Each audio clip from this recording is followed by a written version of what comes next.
Hey everyone, NWA Prepper here. So today I am getting ready to do some small bags for preserving. I'm doing several things.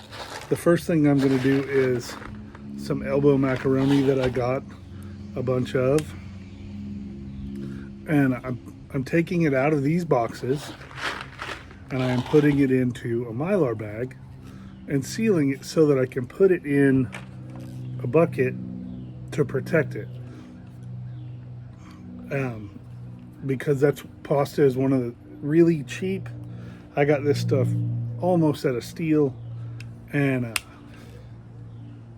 didn't take that long to get it temperature. So I got it really inexpensively.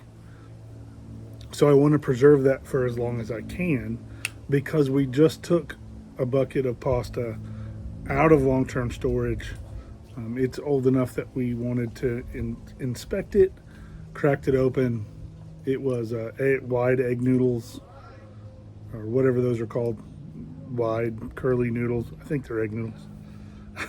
Anyway, they were great.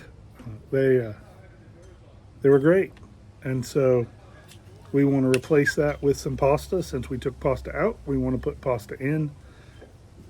And that was in a 5-gallon bucket, a Mylar bag that was 5 gallons. And now I want to use smaller ones that are I won't store as much in a bucket. I know I'm going to lose a little bit of space with that, but these smaller bags are going to be much more user friendly.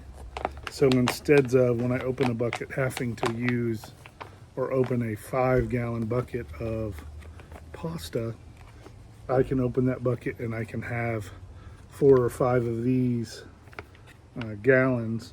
I guess there'll be 3 or 4 of these gallon size Mylar bags, and these particular ones have the zipper closure, so I'll be able to reseal them once I open them. And then of course I'm going to use oxygen absorbers. None of these are open, but I put them in the jar. When I buy these kits, it came like this with labels, and this particular one had 50 of those Mylar bags. It had labels and it had oxygen absorbers for each of those bags. So I'm going to do that just to preserve that a little bit better, but because we eat it. So I'm going to go, and I'm not going to open these. I'm going to get this whole case of pasta that I bought. I'm going to get it all bagged up and laid out before I open these and set them in there. So I'm going to set those, but I'll be back. I've got to go wash up. So as I do this, I've kind of determined that I want to put 3 pounds or 3 of these packages in each Mylar bag, because I don't want it. I could probably fit 4, but I'll show you how 3 fills a bag pretty decent, and I think that I'll be able to get more in my bucket. So this is 3 containers, and I will go and I'll squeeze it a little bit. So it's right about there. All right, so that is 3. And so I do that because that's plenty of pasta. I mean, goodness, even on our biggest night, a pound of pasta serves my whole family. And so 3 pounds is a good, we can eat 3 pounds in a week or so once we open them. So I'm also crazy. I like to flatten. I can't tell you why. I just do. So anyway, 3 pounds seems like a good amount.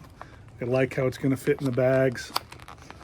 that all seems to be perfect for what I'm doing. It's certainly good because that's going to be good if I'm relocated around to other places, because I'm going to put most of this case, there's 5, 10, 15, there's 20 pounds in this case that I got, and some of it, a couple of them are going to go in the house.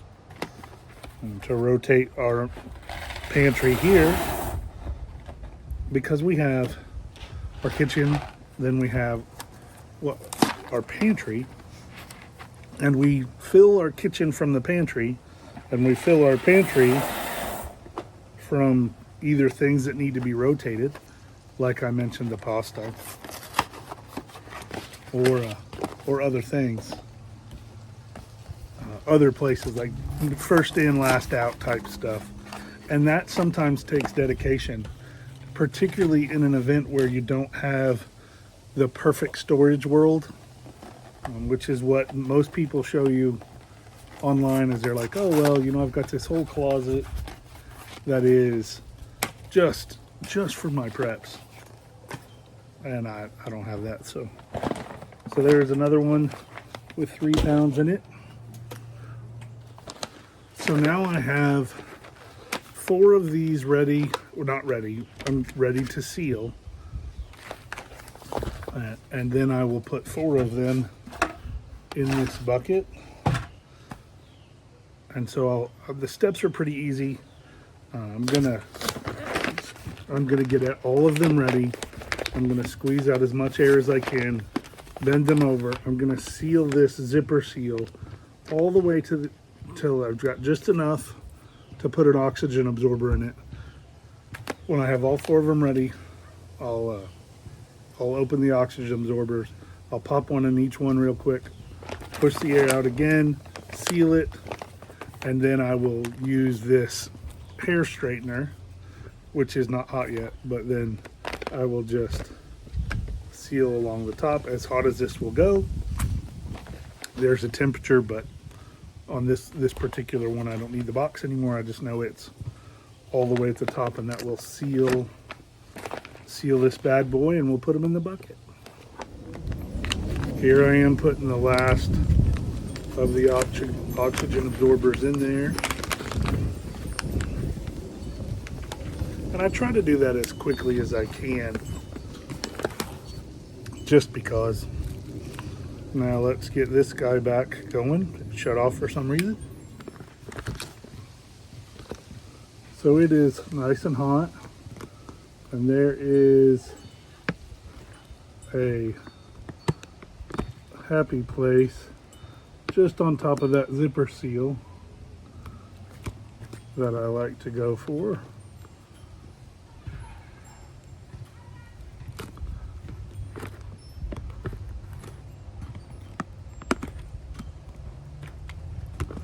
And I'd like, oh, I got too aggressive with that right there.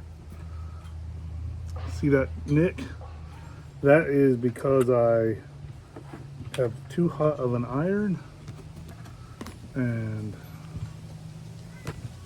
too much time. So we're gonna go all the way down to the zipper on this one, and we'll sit that one out and see how it does. See if it maintains that seal.